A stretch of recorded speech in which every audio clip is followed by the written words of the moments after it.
Опозицијата најавува петиција против прием на мигранти. Македонија да не стане периферија на Европа. Граѓанската иницијатива ќе оди преку интернет, кажа лидерот на СДСМ.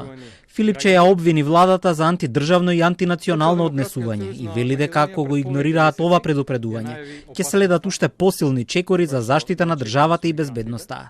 Сето ова следува по пишувањата на дел од британските медиуми, дека се разговарало со македонските власти за депортација на мигранти во земјава, за што би следувала и финансиска компензација. Владата веќе демантираше дека ќе се отворат бегалски кампови. Дали ова цената што треба да се плати за да се добие кредит од 6 милиарди евра, кои ќе го плаќаат многу следни генерации, следните децении, за да оваа влада тие пари ги потроши на договори во 4 очи.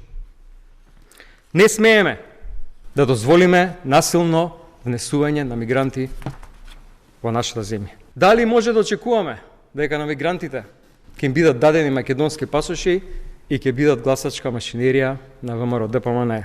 Премиерот ја демантира опозицијата, вели дека со Велика Британија е разговарано за заедничка борба против илегалната миграција, но не и за тоа што го пишуваат медиумите од островот. Пред неколку дена британските медиуми објавија дека се преговара нелегалните мигранти и оние кои се одбиени за азил, но не може да се вратат во матичните земји поради безбедност, да им се понуди можност да бараат азил во Македонија. Мицкоски уверува дека додека тој е премиер, нема да никне ниту еден шатор за мигранти во Македонија. Со индигнација ги отфрлам овие шпекулации дека апсолутно планираме било какви кампови на илегални мигранти да правиме.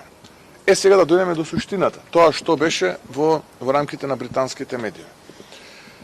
Едно е, они викаат failed asylum seekers. Тоа што значи? Неуспешни апликанти за азил, да ги праќаат во трети земји.